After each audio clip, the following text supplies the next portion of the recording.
Aujourd'hui, on vous parle de la foire Papier 15, les Suicide Girls, la conférence Boomerang, l'expérience, 10 restos à essayer à Montréal et à Québec, l'artiste japonais Aroshi, des événements à ne pas manquer cette semaine et des vidéos de char.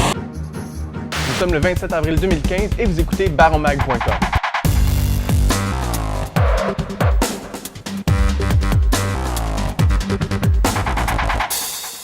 Bon lundi, chers amants du monde virtuel et de la mobilité.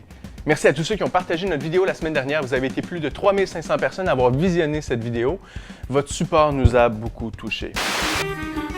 Jeudi dernier avait lieu le vernissage VIP de l'événement Papier 15, une exposition de 3 jours qui fait la promotion d'œuvres sur papier qui en est à sa 8e édition et qui rassemble près d'une quarantaine de galeries d'art de Montréal et de Toronto. Initialement, l'événement vise à rendre accessible l'achat d'œuvres d'art contemporain auprès du grand public.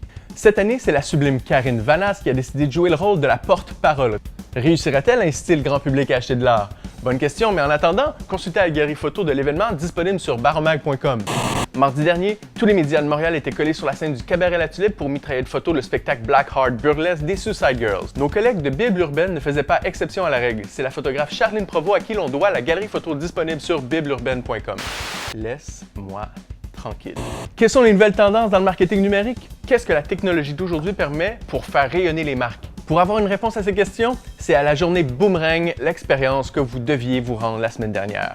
Si vous n'y étiez pas, c'est chez vos larmes car notre collaboratrice Asma El Ghazouli y était toute la journée pour tweeter et vous faire un beau compte-rendu maintenant disponible sur baromag.com. Vous cherchez un endroit pour aller casser la croûte ou pour inviter votre prochaine date? Baron a fait un petit survol des 10 restos qui font l'unanimité à Montréal et à Québec. Que ce soit la cuisine inventive de l'affaire et ketchup à Québec ou le gros luxe à Montréal, vous vous rendrez compte que la tendance est aux buvettes. Finalement, savez-vous combien de planches à roulettes se cassent en une seule année? Le savez-vous? Je peux pas vous répondre à ça, mais je peux vous dire que ça rend l'artiste japonais Aroshi très heureux, car il utilise ses planches cassées pour faire ses impressionnantes sculptures. Qu'est-ce qui se passe cette semaine? C'est le retour des premiers vendredis du mois sur l'esplanade du Parc olympique à Montréal. Dès le 1er mai, vous pourrez aller manger la meilleure cuisine de rue à un seul endroit. Le site atuvu.ca vous suggère d'aller au lancement d'album de la formation Bumble Essay le 28 avril au Café Campus. Le 29 avril commencent les activités de scène Ontario, un événement qui se déroule à Ottawa et Gatineau et organisé par le Centre national des arts qui, à chaque 2 ans, présente les artistes d'une province canadienne. La gang de Culture Cible nous rappelle que c'est la 12e édition de la grande compétition de danse Bust a Move à l'Atoeu le 1er et 2 mai. Près de 250 danseurs seront sur place pour montrer qu'ils sont pas mal meilleurs que moi pour faire le robot.